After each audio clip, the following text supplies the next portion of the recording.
السلام علیکم بیٹا. Second year سے علامہ اقبال ہم نے شروع کیا ہے. اقبال کی غزل نمبر 2 حاضر خدمت ہے. غزل نمبر 2 کا شعر نمبر 2 انتہائی دلچسپ اور خوبصورت شعر ہے.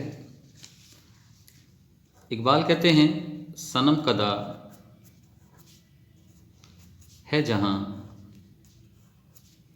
اور مرد حق ہے خلیل. یہ نکتہ وہ ہے جو پوشیدہ لا الہ میں ہے.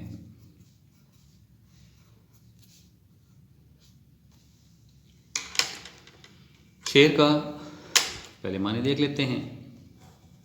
صنم کدا بت خانہ ہو گیا جہاں دنیا ہو گئی. مرد حق اقبال کا مرد مومن ہے. خلیل تلمی ہے. اشارہ حضرت ابراہیم علیہ السلام کی طرف. ابراہیم علیہ السلام نقطہ راز ہو گیا، پوشیدہ چھپا ہوا. لا الہ کلمے کا پہلا حصہ ہو گیا. خدا کے سوا کوئی معبود نہیں.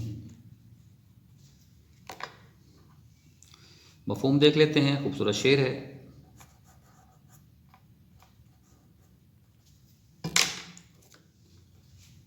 کلمے کے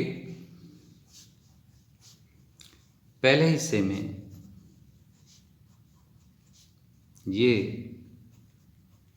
راز پوشیدہ ہے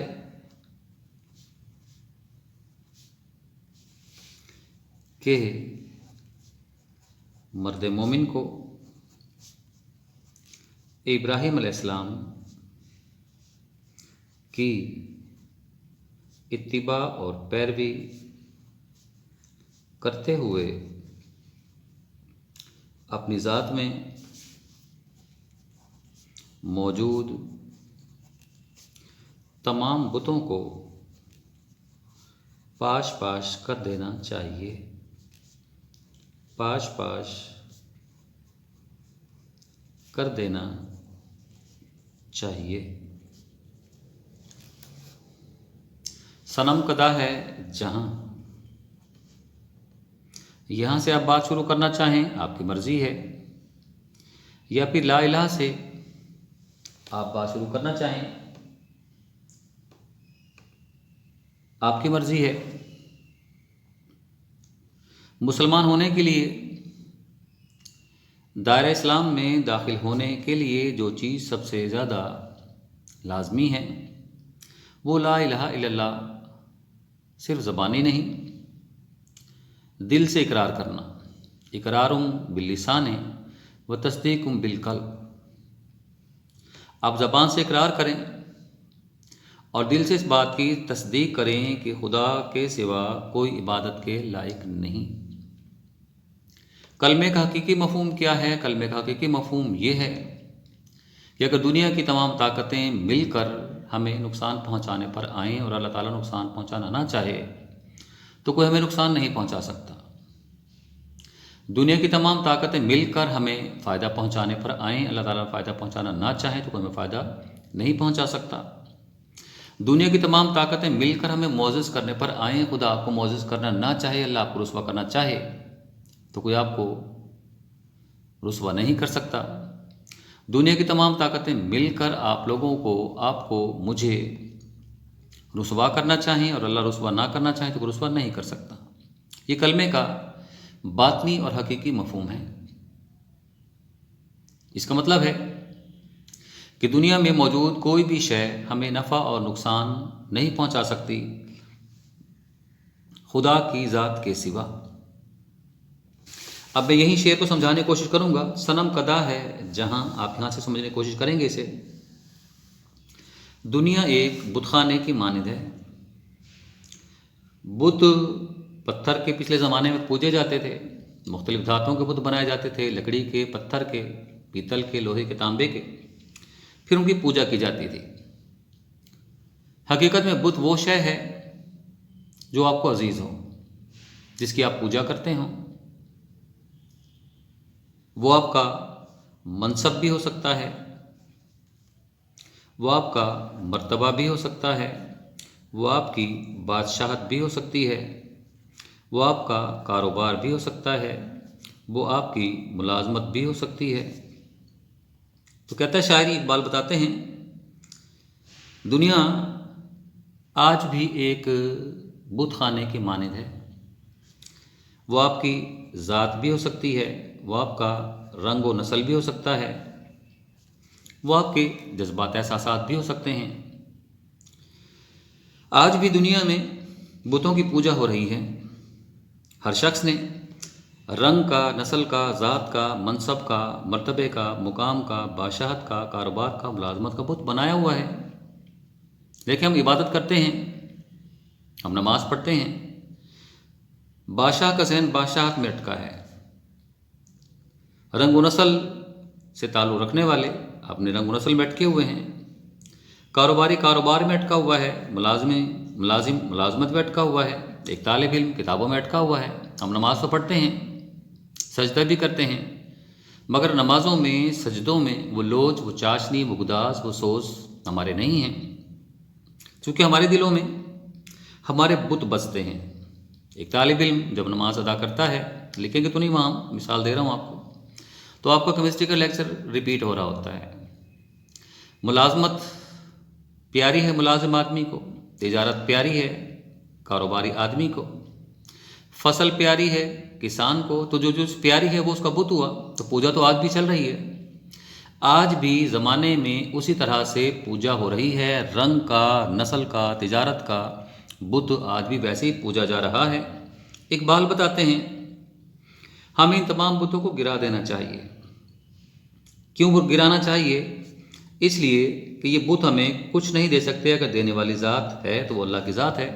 ला इलाहा में यही चीज़ तो पोशीदा है कि खुदा के सिवा कोई मनफ़ियत या नुकसान पहुंचाने वाला नहीं, ना आपकी ज़ात, ना आपका मनसब, ना आपका मुकाम, ना आपकी बादशाहत, ना आपका कारोबार, ना आपकी तिजारत, ना आपकी तालीम।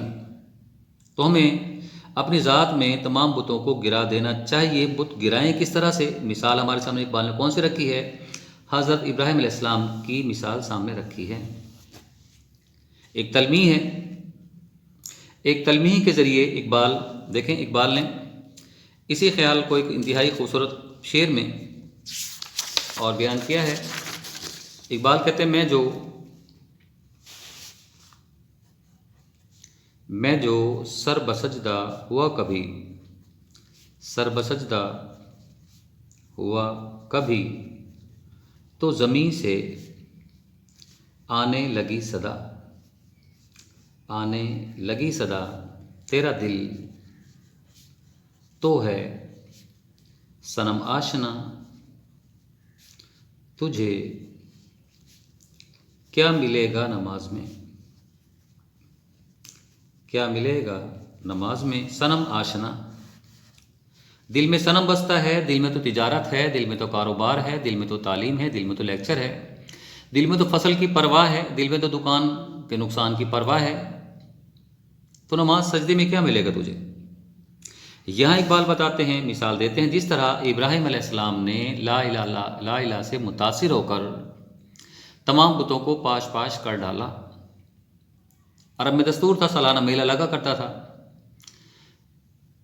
इब्राहिम अलैहिस्सलाम का सारा ख़ानदान मेले पर गया, तो आपने ला इलाहा के कलमे से मुतासिर होकर तमाम बुतों को पाश पाश कर डाला।